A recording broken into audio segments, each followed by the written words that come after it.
नमस्कार। प्रतियोगी परीक्षाओं की तैयारी करने वालों के लिए आज का हमारा ये विश्लेषण बहुत खास होने वाला है। हम बात करेंगे भारत के टाइगर रिजर्व्स की, एक ऐसा टॉपिक जो पर्यावरण और जनरल नॉलेज दोनों के लिहाज से बहुत जरूरी है। चलिए इस पूरे विषय को एकदम आसान भाषा में समझते हैं। 75%। आखिर ये नंबर क्या बताता है? ये आंकड़ा है पूरी दुनिया की वाइल्ड टाइगर पॉपुलेशन में भारत की हिस्सेदारी का। जी हाँ, बिल्कुल सही सुना।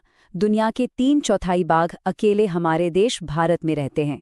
और यही बात इस टॉपिक को नेशनली नहीं बल्कि इंटरनेशनल लेवल पर भी इतना खास बना देती है। तो ये सब हुआ कैसे? इस पूरी कहानी को समझने के लिए आज हम क्या-क्या कवर करने वाले हैं, एक नज़र उस पर डालते हैं। सबसे पहले देखेंगे बाघ संरक्षण का एक छोटा सा परिचय, फिर समझेंगे कि प्रोजेक्ट टाइगर और एनटीसीए क्या हैं।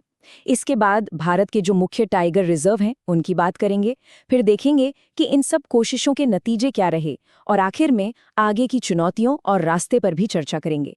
तो चलिए शुरू करते हैं हमारे पहले सेक्शन से, बाघ संरक्षण एक परिचय। आखिर ये जरूरत पड़ी ही क्यों कि हमें बाघों को बचाने के लिए इतने बड़े कदम उठाने पड़े? देखिए 20वीं सदी की शुरुआत में बाघों का अस्तित्व सचमुच एक बहुत बड़े खतरे में था। हालात इतने ज्यादा बिगड़ चुके थे कि बेहिसाब शिकार और जंगल काटकर शहर बसाने की वजह से बाघों ने अपना लगभग 93% नेचुरल हैबिटेट यानी कि अपना घर ही खो दिया था। और इसका नतीजा, उनकी आबादी खत्म होने की कगार पर आ खड़ी हुई थी। और देखिए, बाघ हमारे लिए सिर्फ एक जानवर नहीं है, ये तो भारत की सांस्कृतिक और इकोलॉजिकल विरासत का एक बहुत बड़ा प्रतीक है। हमारा राष्ट्रीय पशु होने के नाते ये जंगलों की सेहत का इंडिकेटर भी है। साइंस की भाषा में इसे कीस्टोन स्पीशीज कहते हैं, मतलब एक ऐसी प्रजाति जिसके होने या न होने से पूरे जंगल का इकोसिस्टम हिल सकता है। तो सीधी सी बात है, अगर बाघ को बचा लिया तो समझो पूरे जंगल को बचा लिया। तो सवाल ये उठता है कि इस बड़े संकट से निपटने के लिए क्या किया गया। यहीं पर एंट्री होती है भारत के दो सबसे बड़े कंजर्वेशन इनिशिएटिव्स की, प्रोजेक्ट टाइगर और एनटीसीए। इस मुश्किल से निकलने के लिए भारत सरकार ने एक बहुत ही ऐतिहासिक कदम उठाया। तारीख थी 1 अप्रैल 1973 और जगह थी उत्तराखंड का जिम कॉर्बेट नेशनल पार्क। यहीं पर लॉन्च हुआ प्रोजेक्ट टाइगर। इसका एक ही मकसद था, बाघों को विलुप्त होने से बचाना। अब ये जो तारीख है और ये जगह, ये दोनों ही प्रतियोगी परीक्षाओं के लिहाज से बहुत जरूरी हैं, तो इन्हें जरूर याद रखिएगा। अब इन कोशिशों को और मजबूत बनाने के लिए, मतलब एक लीगल और एडमिनिस्ट्रेटिव पावर देने के लिए, साल 2005 में एनटीसीए का गठन किया गया, यानी नेशनल टाइगर कंजर्वेशन अथॉरिटी। ये एक स्टैट्यूटरी बॉडी है। सिंपल भाषा में कहें तो इसे संसद में कानून पास करके बनाया गया है। और आज की तारीख में प्रोजेक्ट टाइगर का सारा मैनेजमेंट और फंडिंग यही अथॉरिटी देखती है। अच्छा, किसी भी टाइगर रिजर्व के स्ट्रक्चर को समझना भी बहुत जरूरी है। इसे ऐसे समझिए कि इसके दो हिस्से होते हैं। एक होता है कोर एरिया, जिसे क्रिटिकल टाइगर हैबिटेट भी कहते हैं। ये जंगल का वो सबसे भीतरी हिस्सा है जहां इंसानों की कोई भी एक्टिविटी अलाउड नहीं होती। ये सिर्फ और सिर्फ वाइल्ड लाइफ के लिए है। और फिर इस कोर एरिया के चारों तरफ होता है बफर एरिया। यहाँ इंसानी गतिविधियां होती तो हैं, लेकिन बहुत ही कंट्रोल तरीके से, और यहाँ लोकल लोगों की मदद से कंजर्वेशन का काम किया जाता है। चलिए अब आते हैं हमारे अगले सेक्शन पर, भारत के प्रमुख टाइगर रिजर्व। देखते हैं कि ये जो कंजर्वेशन का काम है, ये जमीनी हकीकत में कहाँ-कहाँ हो रहा है।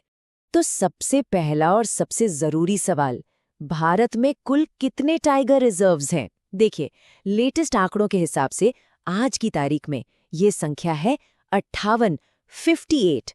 ये फैक्ट एग्जाम्स के लिए बहुत बहुत जरूरी है, इसे नोट कर लीजिए। अब इन 58 रिजर्व्स में से कुछ खास फैक्ट्स हैं जो एग्जाम्स में बार बार पूछे जाते हैं। चलिए उन पर एक क्विक नजर डालते हैं। अगर पूछा जाए कि भारत का पहला टाइगर रिजर्व कौन सा था, तो जवाब है उत्तराखंड का कॉर्बेट।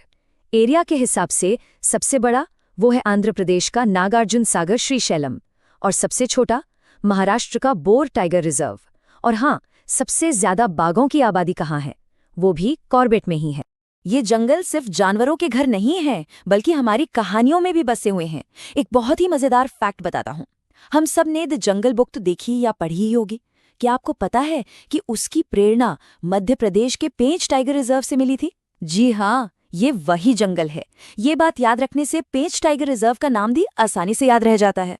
तो इतनी सारी मेहनत की गई, दशकों तक काम चला, पर इसका नतीजा क्या निकला? चलिए अब बात करते हैं इन संरक्षण प्रयासों के परिणामों की। ये जो आंकड़े हैं ना, ये अपने आप में एक पूरी कहानी है। साल 2006 में भारत में सिर्फ 1411 बाघ बचे थे। ये अब तक का सबसे लोएस्ट पॉइंट था। लेकिन यहाँ से जो वापसी हुई वो कमाल की थी।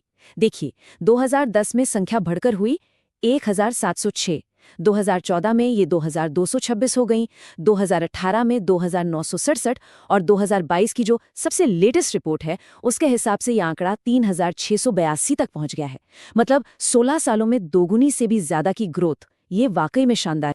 इस बार चार्ट में 2006 और 2022 के आंकड़ों का फर्क साफ साफ देखा जा सकता है। ये जो ग्रोथ है, ये प्रोजेक्ट टाइगर और उससे जुड़े हर एक इंसान की मेहनत का सबूत है। और ये कहना गलत नहीं होगा कि ये कंजर्वेशन के इतिहास में दुनिया की सबसे बड़ी सक्सेस स्टोरीज में से एक है। तो ये सफलता तो मिल गई, लेकिन इसका ये मतलब बिल्कुल नहीं है कि काम खत्म हो गया। लड़ाई अभी भी जारी है। तो चलिए अब हमारे आखिरी सेक्शन पर आते हैं, चुनौतियां और भविष्य का रास्ता।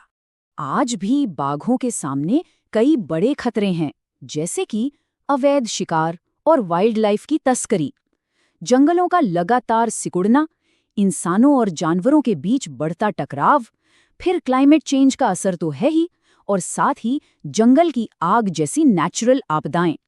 इन सभी चुनौतियों से निपटना ही हमारी सबसे बड़ी प्राथमिकता है। अब इन खतरों से लड़ने के लिए मॉडर्न तरीके अपनाए जा रहे हैं, जैसे कि एक है M-Stripes। ये एक सॉफ्टवेयर बेस्ड मॉनिटरिंग सिस्टम है जिससे जंगल में गश्त और बाघों की सेहत पर नजर रखी जाती है। इसके अलावा शिकारियों से निपटने के लिए एक स्पेशल टाइगर प्रोटेक्शन फोर्स यानी STPF भी बनाई गई है। और सबसे जरूरी, इन सब कामों में अब लोकल कम्युनिटीज को भी साथ लिया जा रहा है।